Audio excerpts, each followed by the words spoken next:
Well, one of the real innovations this year will be the means of putting you right into the driver's seat. Well, not in the seat, but next to the driver. To explain how it's going to happen, it's back to Mike Raymond. Thank you very much, Evan. Well, we're very, very proud of our Channel 7 telecast each year from Mount Panorama, that we can bring you something different, something that's a little extra for you. And of course, last year, our magnificent coverage with the Colour 7 helicopter, which brought you some tremendous shots. This year, of course, our technical experts have been hard at work for the past few weeks developing a camera which we can put into a car under a special arrangement with the Australian Racing Drivers Club that is actually participating in the event. This is it, the great race. The flag is raised.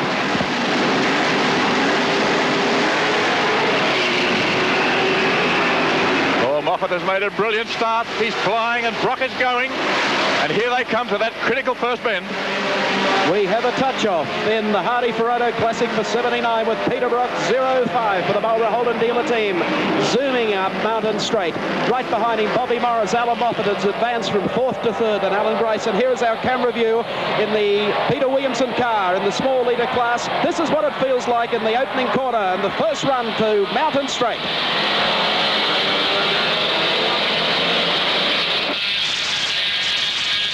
Peter Williamson, meantime, trying to press the top of the mountain to get through some of these slower cars, not making any spectacular manoeuvres in this opening lap, because the drivers really don't know if anything goes wrong, what's ahead of them. The Mazda in front, weaving across the road, the adrenaline pumping, 60 drivers out there, all trying their hardest. Well, this is what it feels like, folks, in the first lap, with all this traffic coming over the top of the mountain. There's Peter Williamson right on the tail of a Tirana that isn't running as quickly as Peter Williamson would like to run.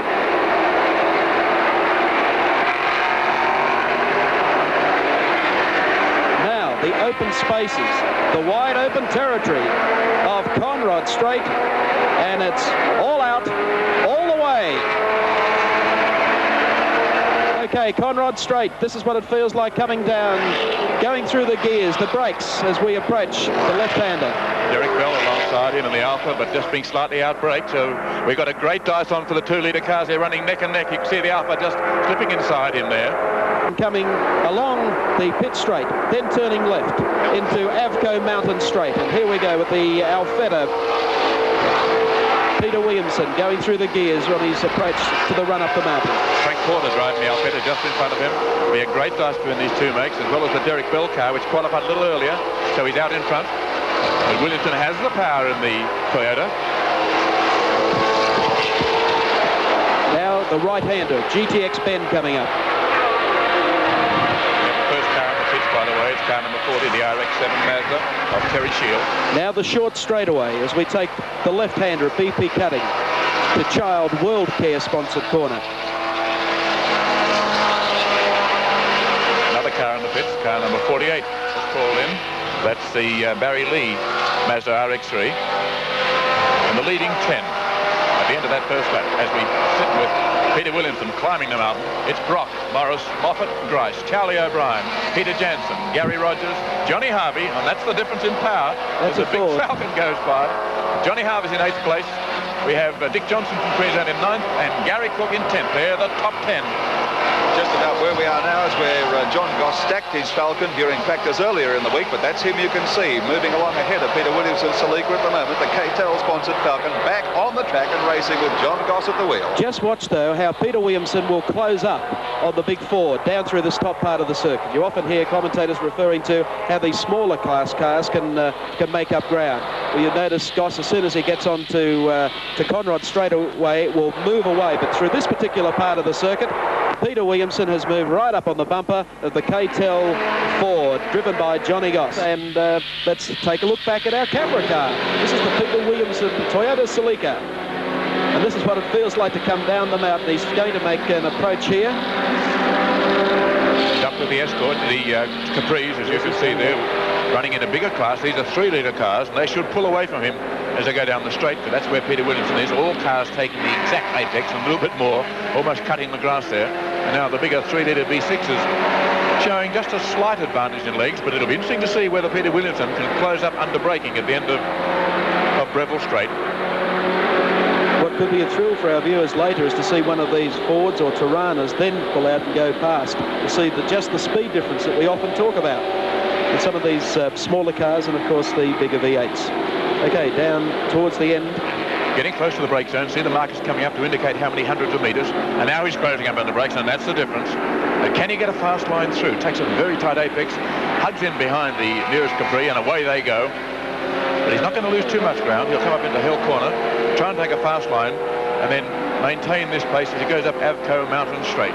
Whoops. All brakes better, and he's cutting in underneath on brakes, and he's passed him. In fact, he's made up one Capri. You can see the dust there from, it's either tyre burn or he's got some sort of trouble, the car in front. Williamson now sandwiched between himself and the second Capri driver, who's still behind him by about 2 lengths. We won't see him for a while, but he's just starting to pull alongside. Might, in fact, be able to hear from Peter himself.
Will he? We're going to be careful this time. See the wind blowing across.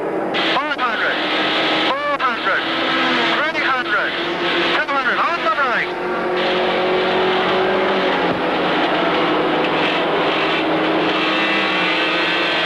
There, inside Peter Williamson's car is the sight of Peter Brock just disappearing. He's disappearing. You can see the difference in power up the straight. There's a service vehicle. We'll let Peter fill you in.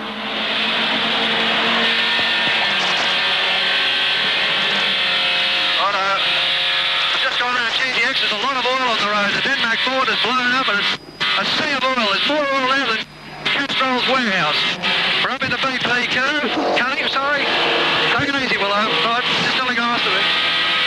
We're just crossing the top now. Coming up to Reed Park. Being followed closely by the Scotty Taylor Holden.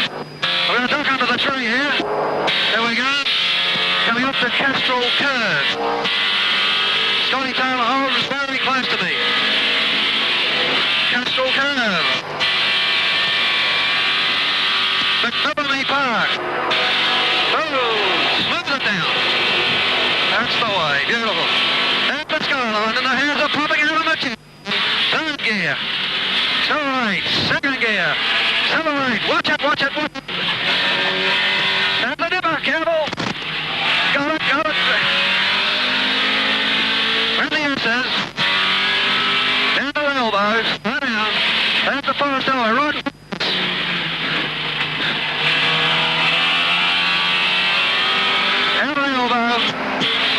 We're about to get over the straight. There's the kick. That's Conrad straight, right in front of us. Scotty Taylor Holden will take us over in the straight here. He's got quite a speed advantage, about 35 miles an hour. Let it go. The car in the distance is a 3-litre Capri, which I imagine is leading the 3-litre. It looks to be the Capri of Fury Ford. There's the hump. We got a little airborne. 5, 4, 3, 2, and on the right. Love it down,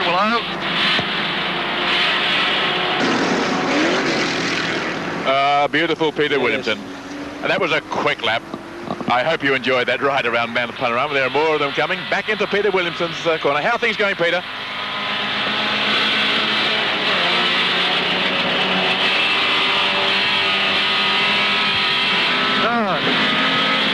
I was busy just then, morning people. This is down Mountain Straight, and we're now overtaken by the Wilkinson Falcon.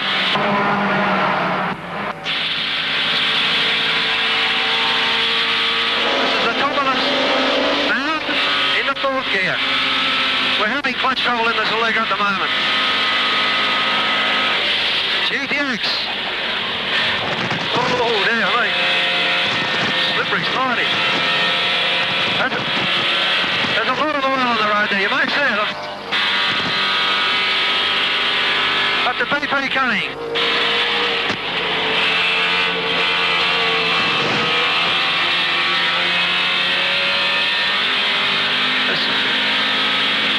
I have a lot of chat on my radio. Here we go. Up past Reed Park Gate. There's Gemini's everywhere. Like General Motors car park.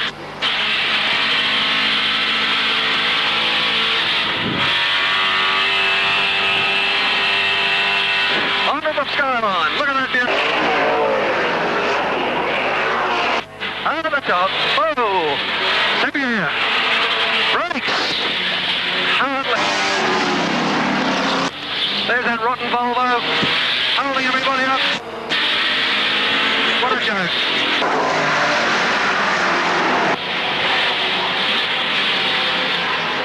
Behind me is Peter Brock.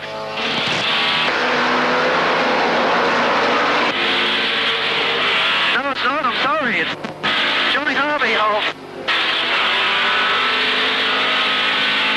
Look at those boys go. There goes the Quinn ball. Tirana. Jansen Tirana. And here comes Bobby Morris. Let him go past. Watch him go. There he goes. Cover me 7, Bobby.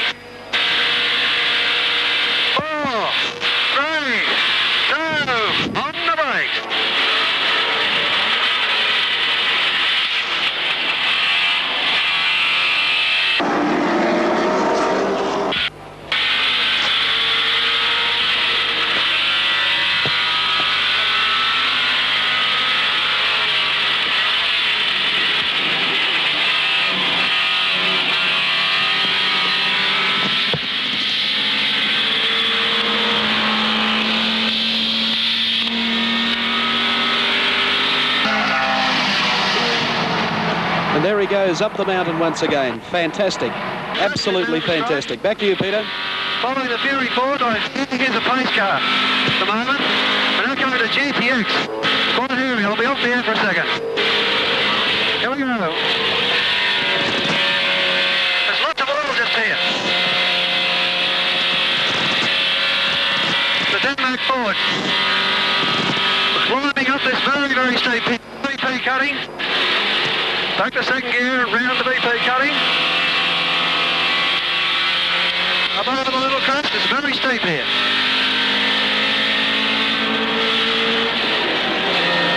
Under the tree, past Reed Park gates, there's a Paul Camaro in a Castrol curve, very fast.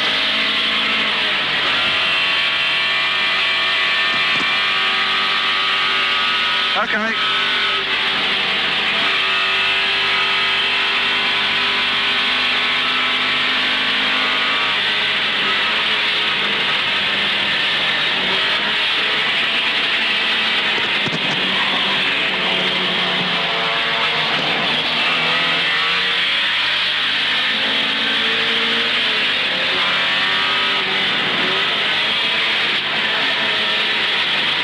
It's raining, as you can see. We're back in Peter Williamson's car, and there is rain falling on the top of the mountain and a little bit down the side of the straight. You can see for yourself the number of drops. What's happening, Peter? Very little. I think it's delayed. What's it look like up the back? Up the mountain?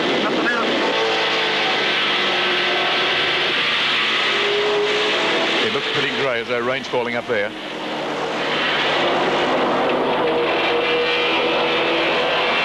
In the meantime, back with Peter Williamson and his continuing battle with Daly in the Fury Ford.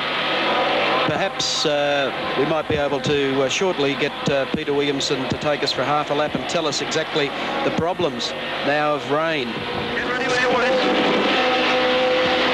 Well, it's dry in this part of the circuit, as you can see, and that's awful when you've got rain in one part and dry in the other. There the brakes go on, and Terry Daly applying them, and he's trying to shake up Williamson, takes a different line on the inside. Willow follows. Up the hill they go. This is real leech stuff as he clings to the tail. This is where the greater power of the Capri will tell, but Peter Williamson's not going to let him get too far away. You can see what understeer means there. You can see how those front wheels are turning in more than the car's going. A very graphic illustration of the way the driver is fighting to get round those corners.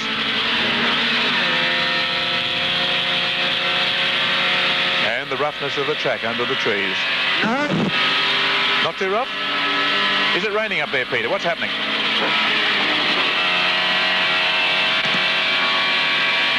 Okay.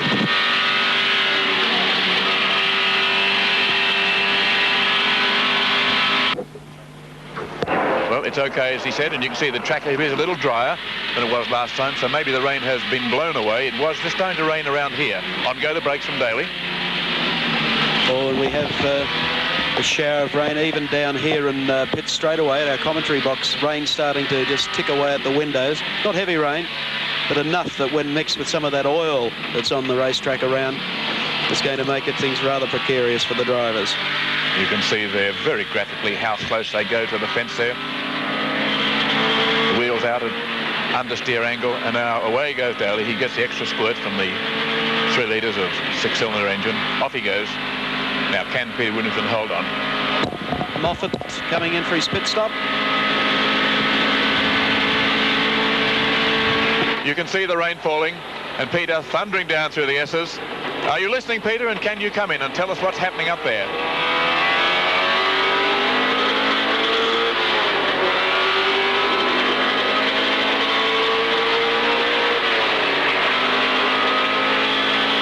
Well, he doesn't have to tell us. You can see for yourself how much it's raining. He put off the wipers thinking that there was no need. How are things out there, Peter? I might come in for that tyre change if it gets a bit wetter, and then we'll prove that time in the pits won't matter. Okay. I'll have it, let you know. Okay, Peter, thank you. That's an enormously difficult thing for a driver, and what Peter Williamson is doing for viewers of Channel 7 around Australia today is enormous.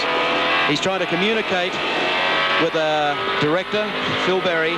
He's trying to communicate. When he finishes talking to us, with his pit crew manager. It is raining. He is showing us what it is like, and at the same time trying to talk back to Evan Green and his pit crew manager. A rather remarkable drive. It sure looks slippery. In fact, we're even getting water on the camera, I think. It's getting wet out there, unevenly wet, very heavy where Peter Williamson is at the moment in the Toyota Celica. Lap speeds are dropping dramatically. Most of the drivers, of course, when they saw the fine weather, have gone onto the second batch of slick tyres, and they are skating. Everyone is on slicks, Mike Raymond. There will be a great rush for the pits and wet weather tyres. Shades of 1974 when Kevin Bartlett was out there on the track. John Goss won the race that year because John slipped into the fence on slicks, came in to change tyres, and when he was coming in with his damaged car, he started the four. They put on wet tyres and they won the race. How fortunate. Peter Brock, who won this race last year, happens to have a co-driver who would rather it rain than be fined. Jimmy Richards doesn't look like a duck, but goodness me, he's got the same sure-footedness in the wet, and he is just brilliant in the wet. The year that Kevin Bartlett and Johnny Goss won, it was Jim Richards back in the field who made the fastest time in the wet.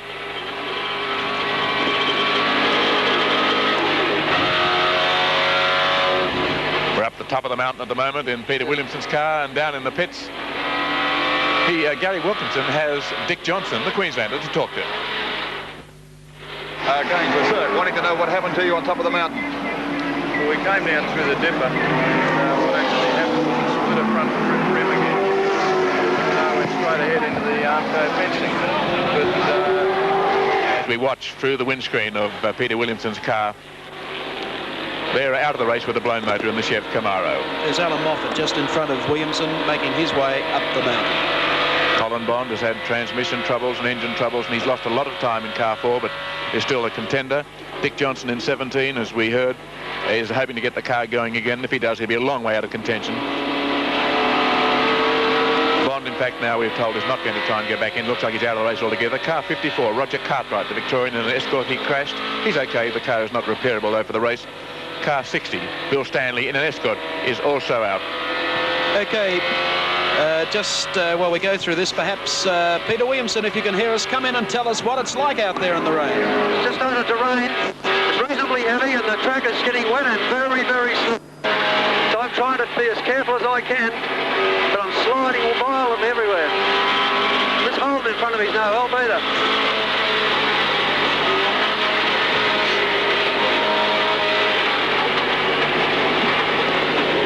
As you can see on the windscreen, it is quite heavy. We expect it to not to last long, but oh my God, it's taking a lot of thinking about. Yellow flags are being waved. That means that danger is there. You see it, that truck? And unfortunately, it's my Corolla on the back of it. I'm not very happy about it, but still, that's motor racing. He's going into this.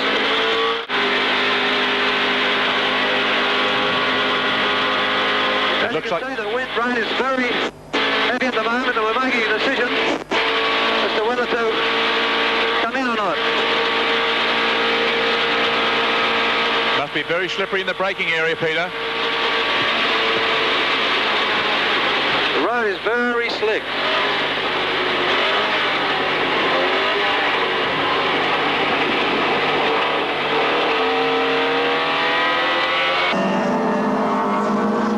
Okay, we'll let Peter Williamson go. He has enough on his mind at the moment, and we thank you, Peter, for that report. And for an American, it's a great shot because the camera's on the left side of the car, which is where we sit when we drive. And here in Australia, the drivers sit on the right-hand side. And Williamson is operating with a 50-pound weight handicap because of the camera equipment in the car, and to be leading his class with an extra 50 pounds, which is a lot by motor racing standards. You see him drilling holes in little pieces of metal to lighten it up to go in a car. I think he deserves an awful lot of credit, and he's given us some great pictures here. He's liable to get some sort of an artistic award at the end of the year. I think he's heading for the local equivalent of the Academy Award. We call it a Logie. I think he might get it for the best high-speed television performance of the year. Yes, certainly fastest sportscaster of the year. 68 laps completed in the race. The Peter Brock, Jim Richards combination, including practice and qualifying, have earned so far $16,500. shooting for that 55.5 of last year, which they look as though they're going to pull off again this year. Interesting, Alan Grice in second place was 1 minute 9 seconds behind the race leader 10 laps ago. 1 minute 3 seconds behind the lap leader 2 laps ago. So Grice is making some forward motion and trying to catch Richards before Brock steps back into the car, giving a problem then that Alfredo Costanzo then has to come out and run the second leg for Alan Grice, and Peter Brock climbs in fresh as a daisy to get back on with the job. I had quite a chat with Costanzo yesterday, and he explained that touring car racing is really alien to him, he being an open wheel specialist, and he said that today's event would in a sense be a learning process for him. He said it's driving one of these cars compared with driving an open wheel Formula cars is like driving a truck.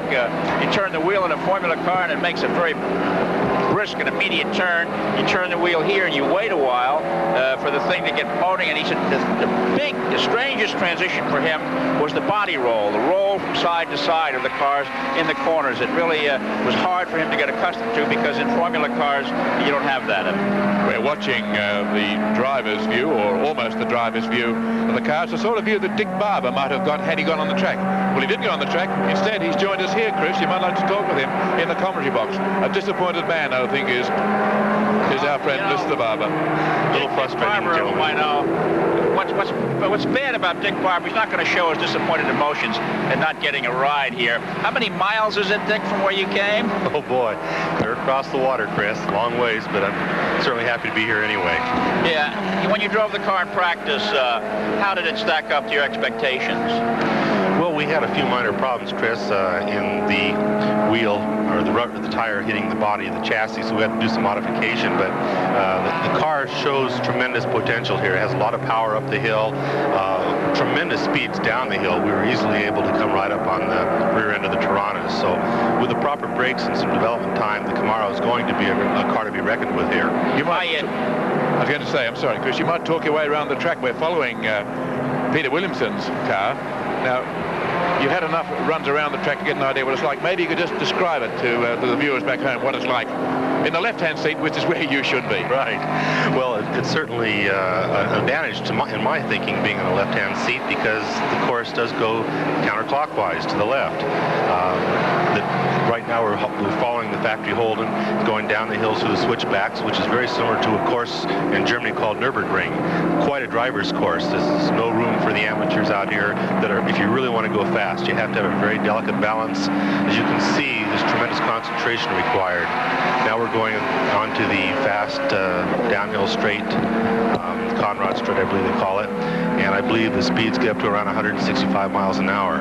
Now, a lot of concentration is required here because you come over the hill and there's some slower cars sometimes right in front of you, and you have to make some abrupt moves to clear them. So as we go down the hill, we're concentrating, checking our gauges, concentrating for our braking point.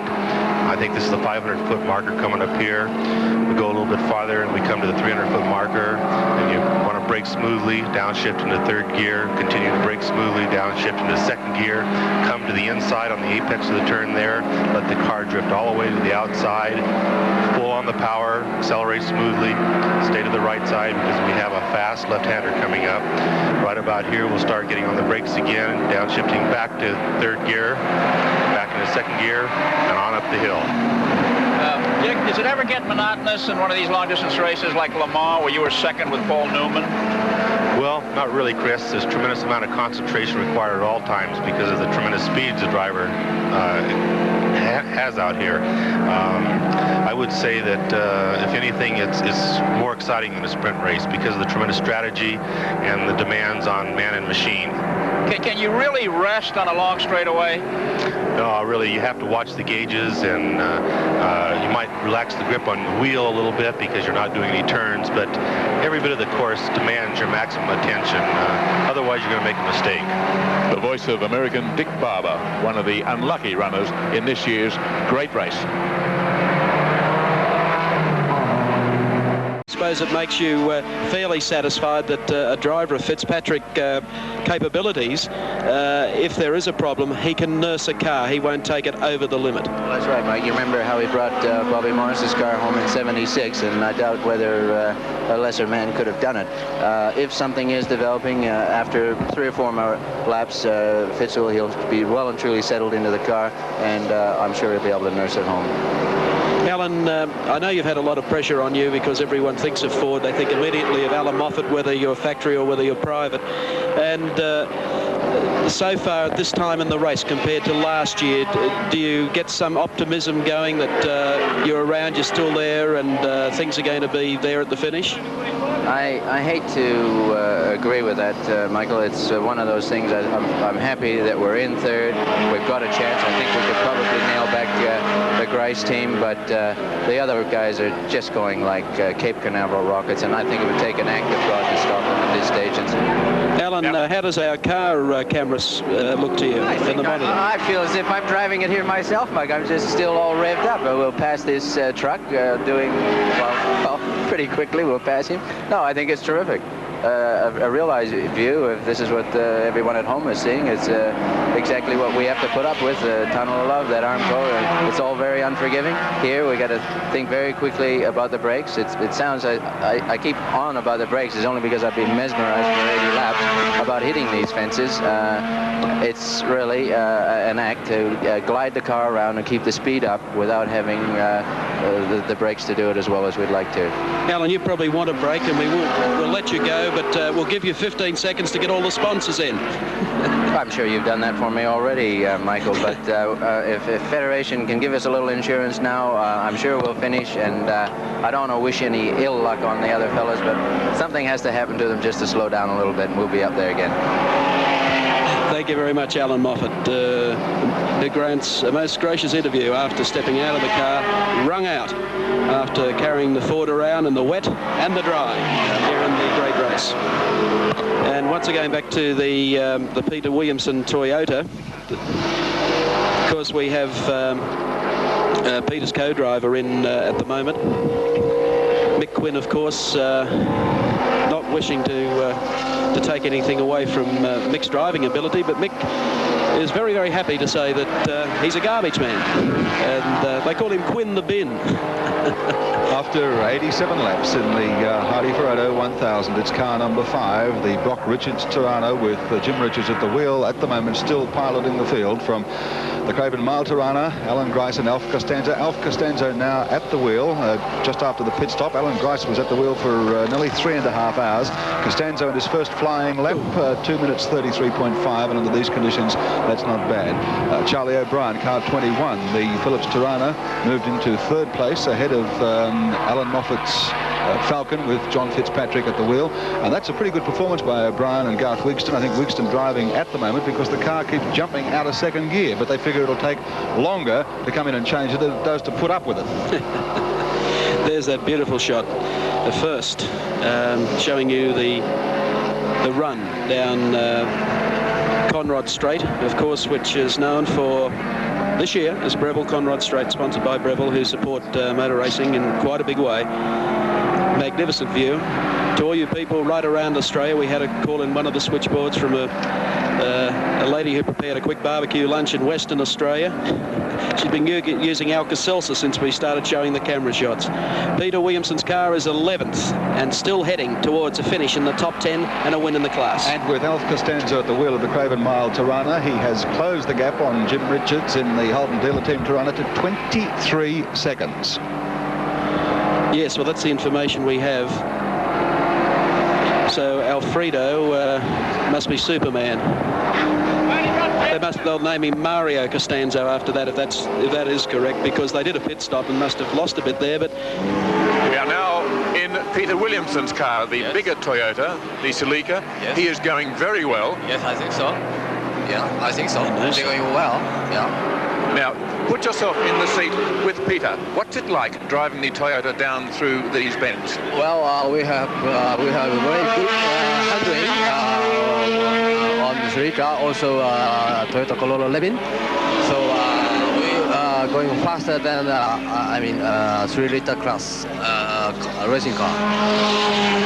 Did you find it hard with the big cars and small cars? Is that a problem for you? Well, not really. I like small car. Any kind of car, racing car.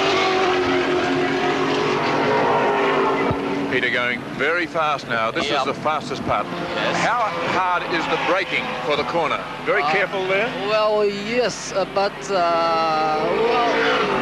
very easy to brake. This we have no power on the racing car. Kiyoshi Misaki watching from the passenger seat of Peter Williamson's Toyota, the car leading its class, and Kiyoshi, of course, was with Mark Thatcher, but the car has expired, and two of our most interesting overseas drivers, Mark Thatcher from Britain, Kiyoshi Misaki from Japan, are now spectating in the pits.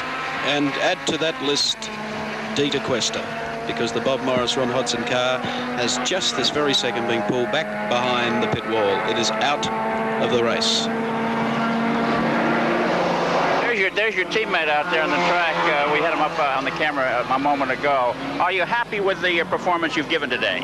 Well, so far, really happy. Could be even happier, but it's still a long way to go, and it's really. I hope we stay on the track until the race is finished. Thank you, Chris, and thank you, Alfie. As you can see from the camera eye view, the Peter Williamson Celica has pulled in for a pit stop. That's our camera car. Frantically at work, the boys, to get this tyre change on, and obviously a driver change. Mike Quinn has been driving for the last... some smoke pouring out of there, or is it steam?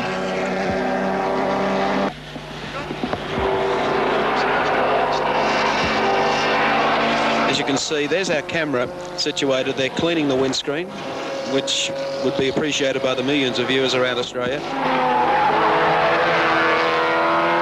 We have information from Peter Williamson in our camera car that he has picked up something off the track, or he has run over something on the track, and he has a hole in the floor. You sure he hasn't been putting his right foot through the firewall? Well, it's certainly been working overtime today.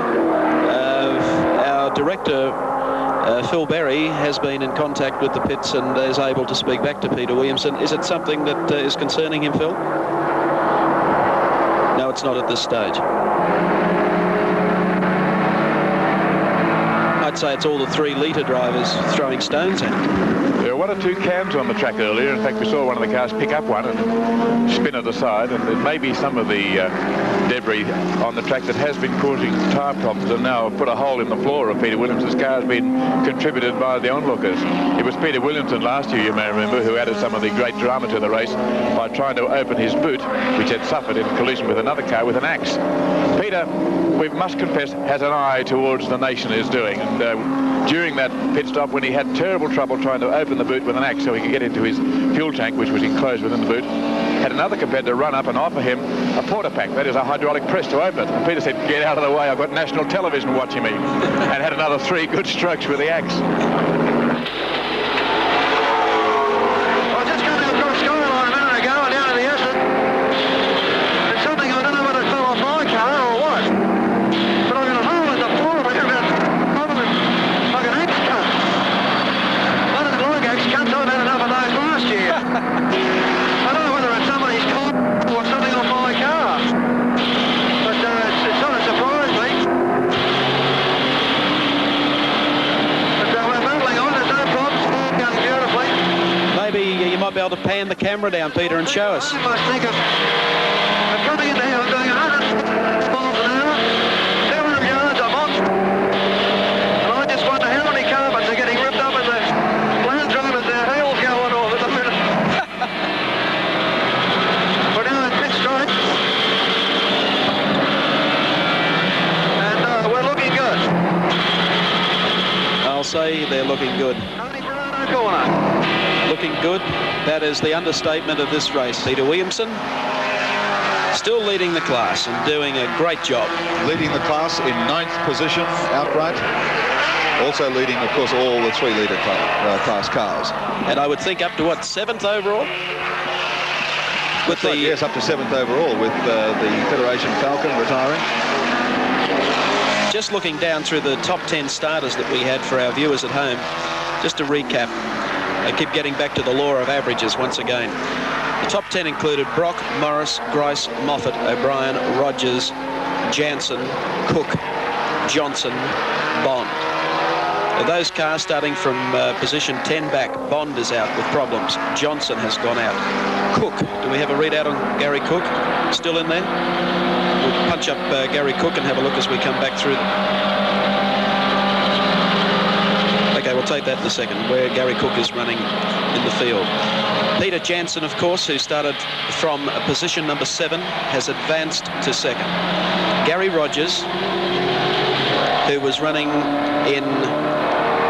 who started in 6th place, is still there, but having the brake problems that we've shown you before. Charlie O'Brien, who started from position 5. As you know, they try to put a replacement rear end in the car. It is out. Car number 25, Alan Moffat, started position 4. The car has blown an engine. Car number 6, who started from position number 3, Alan Grice, has had problems. You're aware of that. From position number 2, we had Bob Morris in the Channel 7 Ron Hodson Tirana. That car is also parked. So there are only 3 out of 10 starters in the top 10 who are still in. The law of averages, I guess, says that out of the number of cars that have been running, that we must have some problem with the Marlborough Holden dealer team. I'm not wishing that on them. Another bird's eye view of the circuit with Peter Williamson in the Toyota Celica. Take it away, Peter.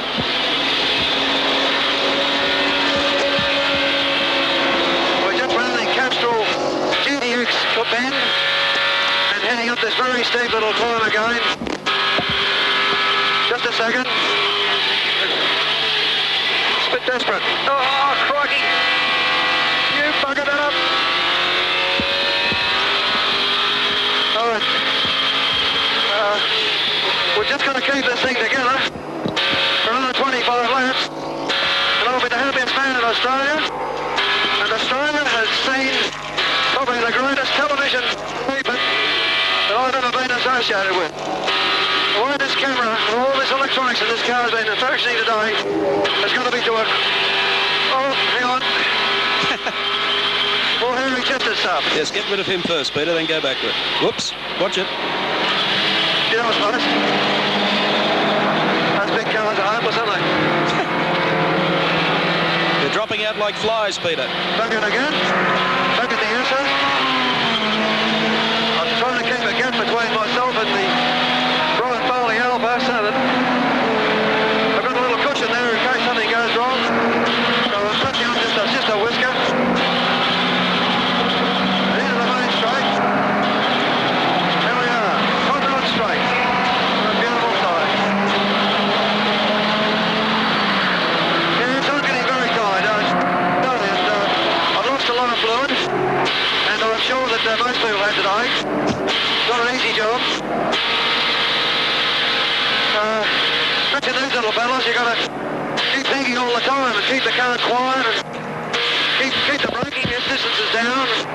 Here we go again, 200.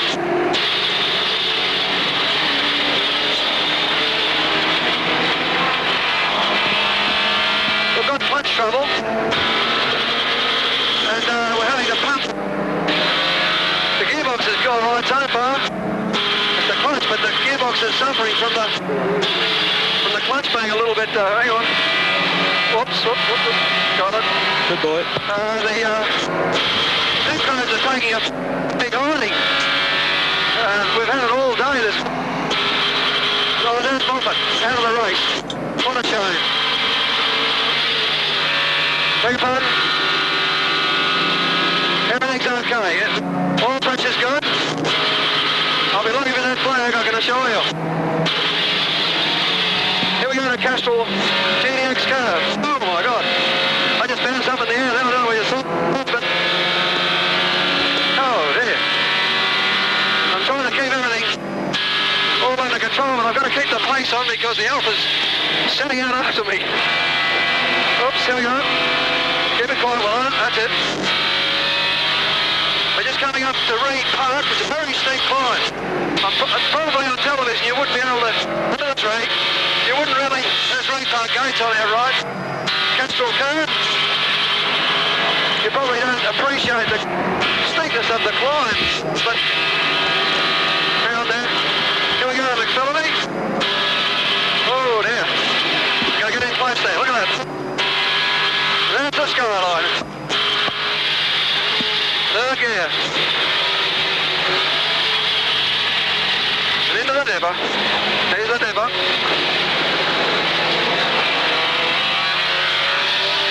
Probably don't realise it, viewers, but right above me right now is the ATN Channel 7 helicopter, and they're taking this broadcast up through a tin can in my back window, and the helicopter has to keep up with me. And actually Terry Lee, helicopter pilot, is probably been around Bathurst probably as many times as I have to. And we broadcast to the helicopter. The helicopter then transmits down to the station when you're watching, and it's a technical achievement that probably you don't really appreciate, but I can assure you it's been an amazing association for me. Here we go, 400, 300, 200, on the anchors.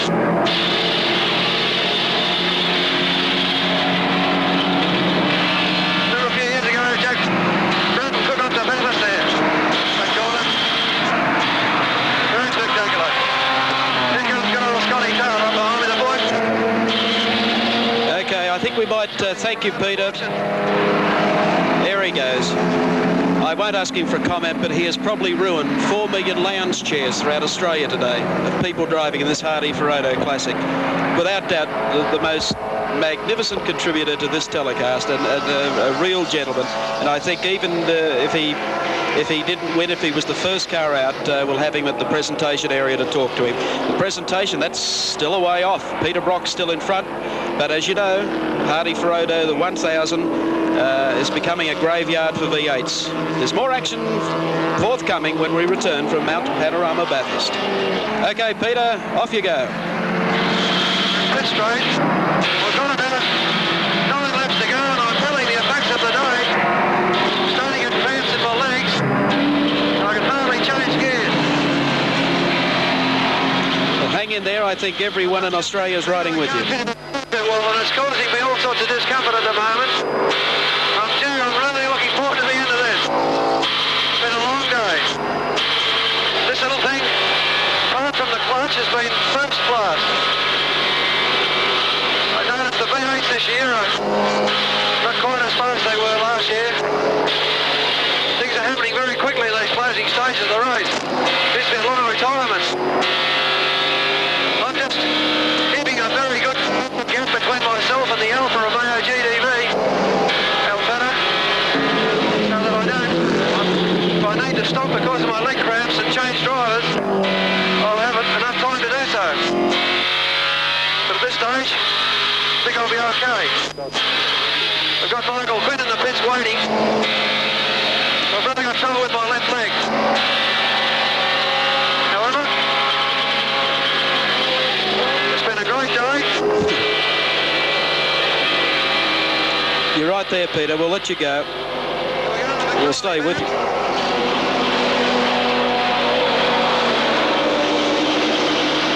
I'll give him a break for a moment. He's a very, very tough part of the circuit to be concentrating on.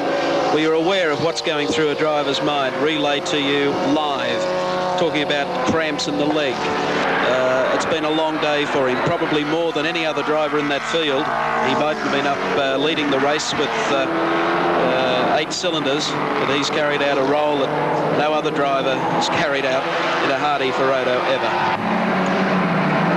There's the disappearing view of the Jim Keogh Falcon with man at the wheel. You can just notice the speed difference there as the Falcon just runs away going down the straightaway.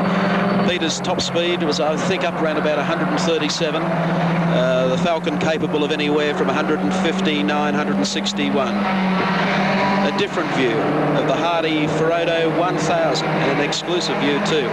There's more of the Hardie-Ferodo in the final and the closing chapter is about to be written. We'll be back at Mount Panorama shortly. And for viewers across Australia, Here comes Peter Williamson to finish in 9th place. A remarkable performance.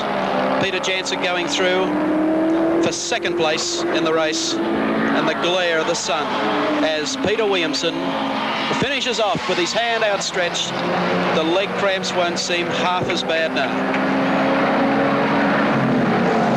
And what a great performance. And for our presentation right around Australia, so don't go away, we're going to introduce you to Peter Williamson. Evan Green, of course, lead commentator for our Channel 7 network, will be handling the presentation. And we have asked specifically for Peter Williamson to be at the control tower for the presentation. Well, Peter Brock and Jim Richards have won the Hardie-Ferodo 1000 for this year. They've also taken out the index of performance. They've led every lap of the race. They finished 6 laps clear when the flag dropped of second place getters, Jansen and Perkins, also in the Peter Williamson has won his 2-litre class, as well as finishing 9th outright. The 3-litre class honours have gone to Barry Lee in the Mazda RX-3. Williamson, as I mentioned, in the 2-litre class.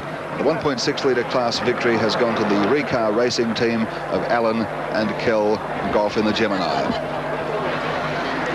Well, there's the shot coming back into the pit area. We had, of course, I think the figure was half of the field finished, 60 to 30. Not a bad effort considering the debris around the track.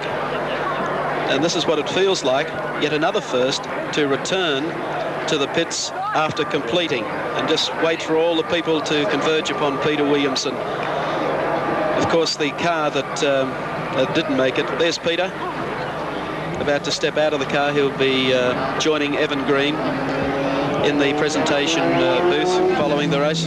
For the first time, we could take viewers inside a car. The car driven by Peter Williamson and Mike Quinn. All you here in front of the Hardie-Ferodo stand, I'd love you to have heard the commentary that Peter Williamson gave from the car. It was fabulous.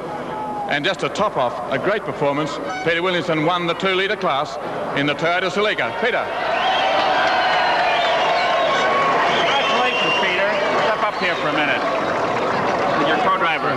You know, you're the head of the telecast. People are calling Channel 7 in Sydney wanting to know, how can you do that? And not only did he have a camera in the car, he spoke to the viewing audience. Was that a distraction for you during the course of the race? Well, no, because I don't recall what I said. I just said what was in my brain at the time, and well, if I said anything wrong, please forgive me. No, it came across very well, but you don't know what the dialogue that went on behind your thing. When you said there was a hole in the floorboard, one of the people in the truck said, tell him to turn the camera down so we can have a look at it. So I hope they never told you that. No. Well, that's it. You did a great job, and your class victory was even more remarkable because you finished, polished off the 3-litre cars, I understand. Yeah. That's not easy to do. Peter Williamson and Mike Quinn in the Toyota Celica, a great class win. And here are your mementos. I hope you'll find a place of honor in your homes. Congratulations, gentlemen.